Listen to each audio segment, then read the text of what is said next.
Everyone, skill पे के YouTube channel में आप सभी का स्वागत है। आज हम बात करने जा रहे हैं पोलैंड में नौकरियों के बारे में और ये कैसे एक अच्छा मौका हो सकता है आप सभी कैंडिडेट्स के लिए। कई सारे कैंडिडेट्स हमसे ये सवाल पूछते हैं कि क्या पोलैंड जाके जॉब करना सही रहेगा या नहीं, तो उस सवाल का जवाब आपको इस वीडियो के अंत में मिलेगा, तो इस वीडियो को एंड तक जरूर देखें। चलिए शुरू करते हैं। पोलैंड में इस समय के जॉब मार्केट के बारे में बात करते हैं। पोलैंड में आजकल की स्थिति क्या है, तो देखिए, पोलैंड एक तेज गति से बढ़ते हुए स्ट्रॉन्ग इकोनॉमी की एक बहुत अच्छी मिसाल है।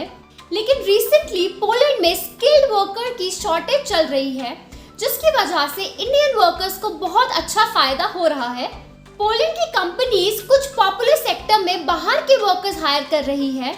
वो पॉपुलर सेक्टर्स में से कुछ सेक्टर्स हैं हेल्थ प्रोफेशनल जैसे नर्सेज, वार्ड बॉय और हॉस्पिटल स्टाफ। दूसरा, कंस्ट्रक्शन सेक्टर में जॉब्स जैसे कि मेसन, लेबर, पेंटर्स के फोल्डर। इसी के साथ इंजीनियर्स और डॉक्टर्स की भी हाई डिमांड है। साथ में मैन्युफैक्चरिंग वर्कर्स की भी हाई डिमांड है और एंड में हेवी ट्रक ड्राइवर्स की बहुत ज्यादा डिमांड है इस समय पोलैंड में। इन सभी सेक्टर्स में काम करते हुए इंडियन वर्कर्स का पोलैंड की जीडीपी और इकोनॉमिक ग्रोथ में एक बहुत बड़ा हाथ है।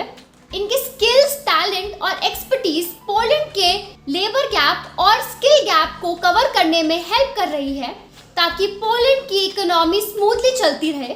लेकिन एक सवाल जो आप सभी कैंडिडेट्स के मन में होगा कि पोलैंड में जाके इंडिया के मुकाबले कितनी सैलरी मिल सकती है। दोस्तों, पोलैंड में नौकरी करने पे आपको इंडिया के मुकाबले बहुत अच्छी सैलरी मिलती है। यही नहीं, वहाँ का स्टैंडर्ड ऑफ लिविंग इंडिया से बेटर माना जाता है।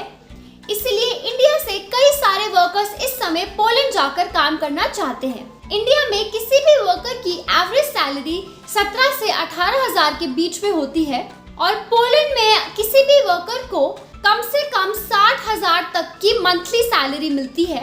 तो दोस्तों, आप ऐसा मान सकते हैं कि पोलैंड में आपको इंडिया के मुकाबले 3 गुना सैलरी मिलती है। अब हम बात करते हैं इंडियन एक्सपैट्स के एक्सेप्टेंस के बारे में।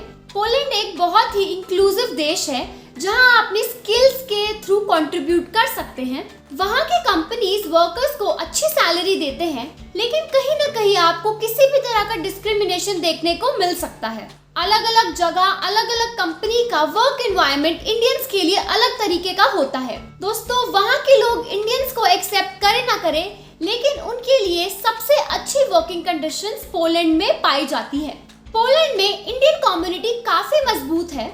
आपको अपने आसपास कई सारे इंडियन वर्कर्स देखने को मिलेंगे, जिनके साथ आपको वर्क साइट पे काम करने का मौका भी मिल सकता है। और वहाँ पे इंडियंस के लिए कई सारे कम्युनिटी ग्रुप्स हैं, जिनको आप ज्वाइन भी कर सकते हैं। पोलैंड में जाने पर आपका ज्यादातर खर्चा रहने का, खाने का और ट्रांसपोर्ट का होता है। ज्यादातर कंपनीज अपने वर्कर्स के लिए रहने की और ट्रांसपोर्ट की सुविधाएं प्रोवाइड करती हैं। लेकिन अगर आपकी कंपनी ये सारी सुविधाएं आपको प्रोवाइड नहीं करती, तो आपको ये सारी सुविधाओं का इंतजाम खुद से करना पड़ेगा। पोलैंड में रहने के लिए आपको कई सारे ऑप्शन मिल जाएंगे। इसके लिए हम पहले भी एक वीडियो में बात कर चुके हैं। अगर आपको पोलैंड में अकोमोडेशन का, फूड का और ट्रैवल का इंफॉर्मेशन चाहिए, तो आप इस वीडियो के साथ डिस्क्रिप्शन में जो लिंक गिवन है उस पे जाके आप पोलैंड की अकोमोडेशन, फूड और ट्रैवल वाली वीडियो जरूर देखें। दोस्तों, पोलैंड में रहने का मंथली खर्चा आपको लगभग 300 से 400 यूरोस तक का पड़ेगा। पोलैंड में आपको इंडिया के कंपैरिजन में अकोमोडेशन, खाना, कपड़े, मेडिकल सुविधाएं और ट्रैवल के खर्चे थोड़े महंगे पड़ेंगे। पोलैंड में काम करने के लिए एक बहुत ही जरूरी बात आपको याद रखनी है। अगर आप पोलैंड में नौकरी करना चाहते हैं, तो वहाँ पे इंग्लिश बोलने की जरूरत भी होती है। पोलैंड में आपको इंग्लिश या पोलिश बोलने वाले लोग ही मिलेंगे, तो आपको कम से कम इंग्लिश बोलना आना चाहिए। ये आपके लिए बहुत जरूरी है। पोलिश भाषा सीखने के लिए आप लैंग्वेज क्लासेस भी ज्वाइन कर सकते हैं। पोलैंड में काम करते समय आपको कुछ बातें याद रखने की जरूरत है। 1. पर्सनल हाइजीन का ध्यान रखें। 2. समय पे पहुंचने की आदत बनाएं। 3. वहाँ के नियम और कानून का सम्मान करें। आप चाहे तो पोलैंड की संस्कृति के बारे में और जानकारी हासिल कर सकते हैं। तो दोस्तों, आज के पूरी वीडियो में हमने बात की कि पोलैंड इस समय इंडियन वर्कर्स के लिए बेस्ट प्लेस क्यों है। आपको हमने वहाँ के economic landscape, job market, salary gap, कितनी सैलरी मिलती है, वहाँ पे रहना खाना, वहाँ की वर्क प्लेस और लैंग्वेज रिक्वायरमेंट्स के बारे में डिटेल में सारी इंफॉर्मेशन प्रोवाइड की। इसके बाद भी अगर आपके कोई भी सवाल हैं तो आप मुझसे कमेंट सेक्शन में अपने सवाल पूछ सकते हैं। मैं आपकी मदद करूंगी और आपके सारे सवालों का रिप्लाई जरूर करूंगी। अगर आपको आज का वीडियो अच्छा लगा तो अपने दोस्तों के साथ जरूर शेयर करें और स्किल पी के यूट्यूब चैनल को सब्सक्राइब करना ना भूलें।